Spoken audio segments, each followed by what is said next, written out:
What's going on, everybody? I am Tshego Koke. Hello, hi, Dumalang. My name is Dimpho Mokgotho, and I'm the new host of SuperCulture.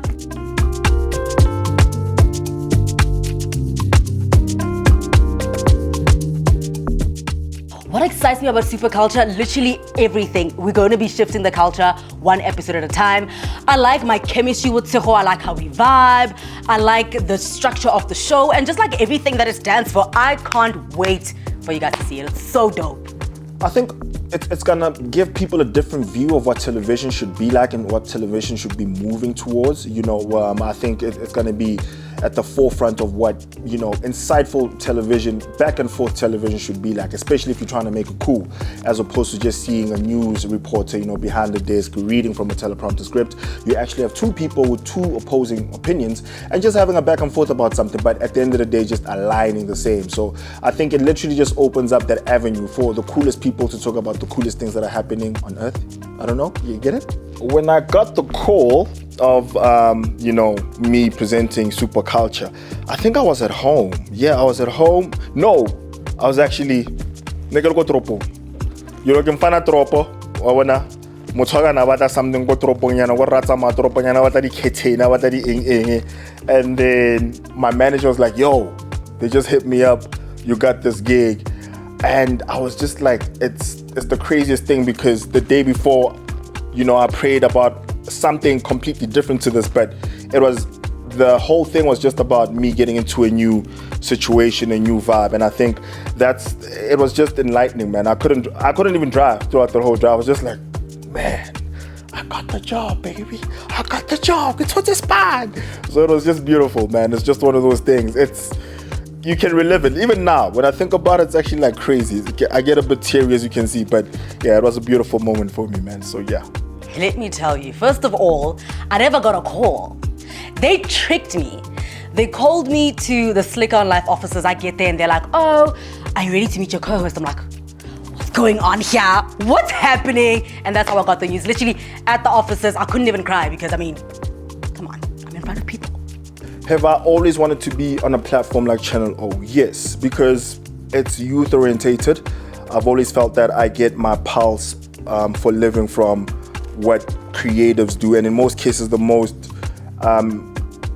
I think the most inspiring people are the young people. People that are always willing to do things that are outside of the box, people that are always willing to just push the envelope a tad bit much, wear differently, sound differently, have tattoos on their heads, have tattoos on their palms, just have different hairstyles, and just have the very same message, but just outlaid in a different way.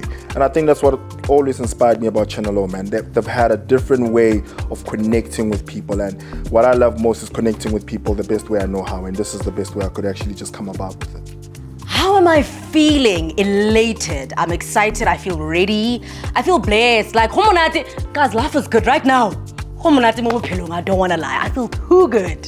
So something I'm really excited about is the impact that the show is going to have on content creation, because I feel like people kind of think being a content creator is not a real thing. Like, office, you know what I mean? So what we have are superheroes who are going to be on the ground every single event, everything that's happening literally starting, and they're going to be keeping us updated on what you need to know, the kind of vibe they say, the people that are there, and we're going to be exposing it to the world, literally live on the show. How cool is that? So yes, they do have a job and they do have an office. Thank you.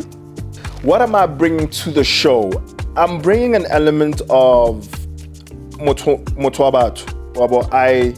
I've always known all the people that I've adored, admired, that are on television to be so far away from me because they're on TV.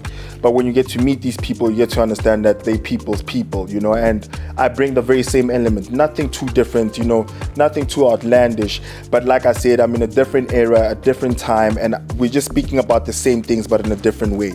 And that's all I'm doing, man. I'm literally just, reaching out to the people that I've always, liked, people that I've always looked up to, using this platform, also inspiring those that, look up to me in a way, in whatever way, be it it's whatever it is, and I think that's the one thing that I bring, man, just pure inspiration. I've been everywhere, I've done everything, and I think this is the time for me to also just blossom right here, enjoy this time, because, we're not going to be here for a long time. The advice that I'd give to anybody trying to get into this space, and I know it's gonna sound cliche because we all say it, be yourself.